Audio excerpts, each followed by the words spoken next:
Hello, Lakers Nation. This is Lakers News Fan Report. Clean information, real context, no fluff. Hit subscribe and tap the bell right now, because what we have today hits the starting five, the closing five, and the exact moments that decided last season's tight games. The headline inside basketball circles is simple, and it changes both ends of the floor. The Lakers are bringing in Andrew Wiggins, and from the first possession, you'll feel the offense breathe and the defense stiffen. Point of attack size, reliable spacing, and a grown man wing who turns broken plays into easy points without hijacking the system. Stay with me to the end, because you're getting the whole arc, the timeline from self-scout to green light.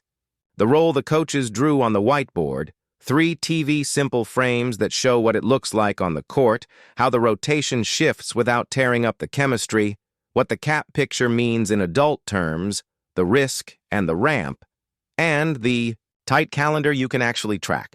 This isn't a poster move, it's a function move. And function is what wins in April and May. The story starts the week after last season ended, in those late nights where the staff rewatched every 2-minute stretch that tilted a one-possession result. The same notes kept showing up on the board. Too many wings forcing LeBron to carry the heaviest defensive matchup. Too few easy threes generated when the ball touched the paint. Not enough violent cuts behind ball watchers on the strong side. The profile the room wrote was blunt. A two-way wing with disciplined feet, trustworthy catch-and-shoot mechanics, a backdoor instinct that punishes ball watching, and the length to contest without fouling. The tape kept pointing to the same name. As spring moved into summer, the conversations got adult and precise. Role, not posters. In Los Angeles, the creators already exist. LeBron bends the map, Anthony Davis warps the rim, and the guards lift and screen to tilt help. What's been missing in the biggest moments is the no-drama third lane. A wing who eats tough assignments, finishes possessions on the glass, and stands in the right spot with his feet set when the defense finally blinks. Wiggins fits that sentence. He doesn't need 12 dribbles to matter. He needs 6 inches of space and a defender who turns his head once. Now the fun part, what it looks like in your living room. Picture frame 1. Half court, late clock, the defense switching everything. LeBron runs a flat pick and roll with Davis, up high. The weak side help cheats a half step in because ad at the nail is a problem. Wiggins lives above the break on the strong side, hands ready. The ball finds him, feet are already set, and the shot is clean. If the closeout flies, he pump fakes, takes 2 long steps into the lane, and flips the floater before the second help arrives. Simple, repeatable, playoff-proof basketball. Frame 2. Controlled transition, not a stampede. Davis cleans the glass, outlets early, and Wiggins sprints a long diagonal into the strong side corner. The moment the defender peeks at the ball, Wiggins snaps back door. LeBron drops the bounce pass between hips, 2 points. If the pass isn't there, the attention. His cut draws opens the pull-up at the free throw line for the ball handler. The possession is no longer a debate, it's a decision. Frame 3. The job that earns you respect in every locker room. Last 2 minutes, other team's best wing has the ball. Wiggins squares, shades to the weak hand, rides the drive toward help without reaching, and contests with the outside arm. The rest of the Lakers stay home. The rebound is honest, and the clock belongs to Los Angeles again. That is how you erase those 6-0 bursts that used to swing a night. Rotation is where fans get nervous, so let's put it in sentences, not fog. Starting doesn't matter as much as closing, and the closing 5 suddenly has multiple versions. Against heavy shot creation guards, you can live with a guard. Austin Reeves, Wiggins, LeBron, and Ad. Switch most of it, keep the paint clean, and dare teams to beat contests. Against bigger wings, you can size up Wiggins at the 3, LeBron at the 4, at the 5, and you keep the glass honest without losing shooting. The beauty is in the flexibility. The staff isn't locked into one look solves all anymore. Offensively, Wiggins lets the Lakers play faster without playing rushed. He runs the wing hard enough to widen the floor in early offense, but he's also comfortable sliding into slot actions when pace slows. He screens just enough to force switches and then seals small defenders on the block. He understands when a corner three is the end of the play and when it's the beginning of a cut. Those are the boring details that add up to 5 or 6 points. You didn't have to invent, and 5 or 6 points is often the difference between we competed and we advanced. Defensively, his impact is as much about what you don't see as what you do. Better first contacts at the elbow mean fewer emergency tags from the nail. Stronger contests mean fewer accidental and ones when a hand on the hip turns a miss into 3 points. His wingspan and timing at the second post, that backside contest when a guard sneaks a lob, saves 2 possessions a week. You won't clip them for a highlight reel, but you'll feel them in standings math. There's also the part nobody talks about enough: possession endings. The Lakers sometimes played 24 seconds of rock-solid defense last year and surrendered. The moment on the glass.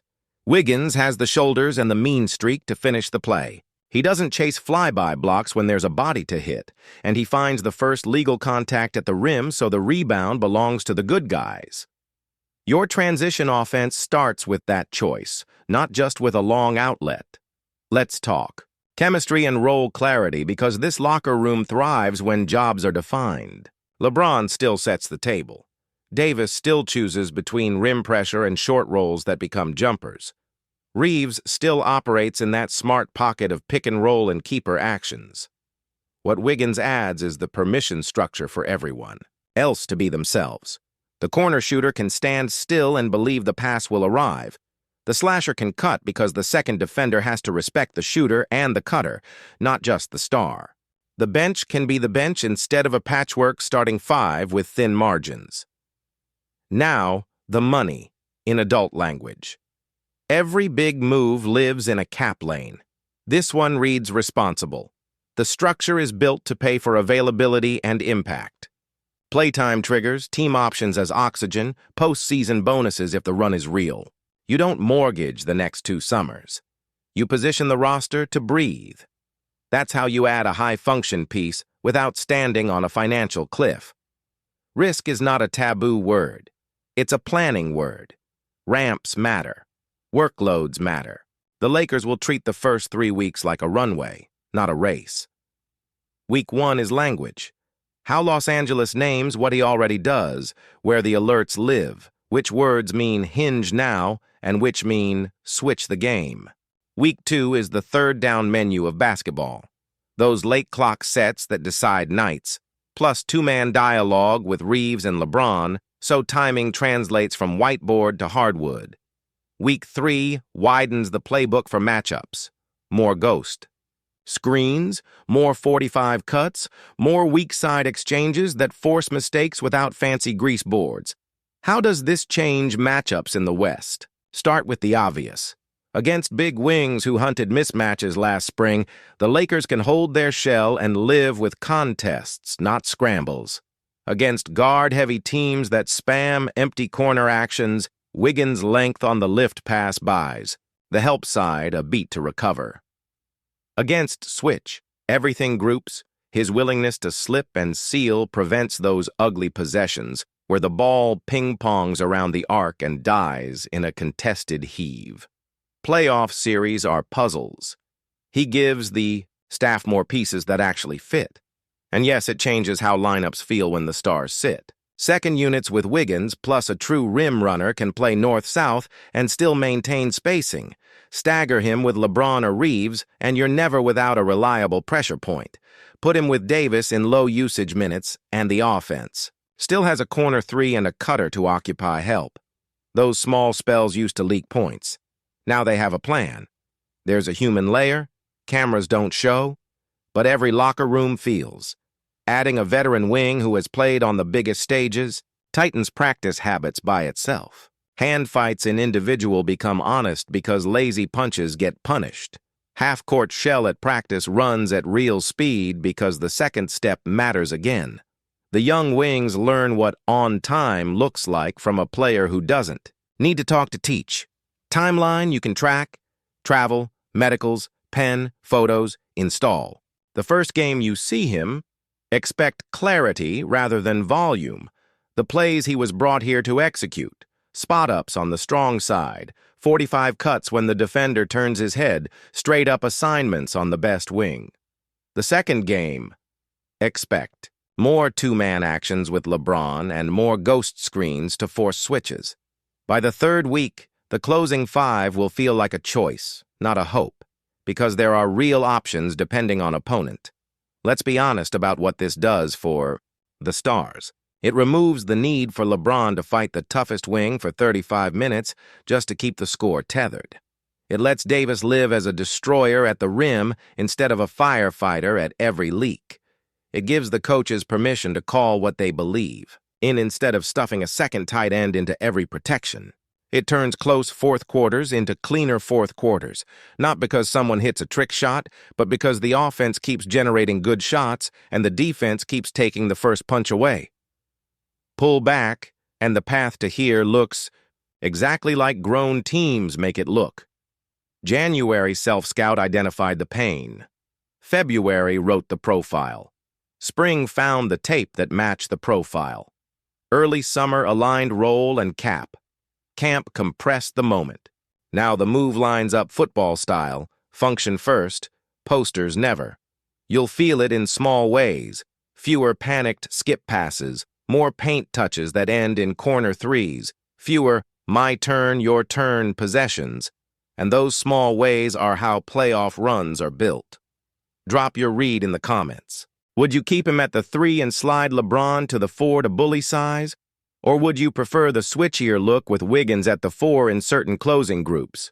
Do you want him ghost screening to force guard switches or parked in the corner to punish help with his feet set?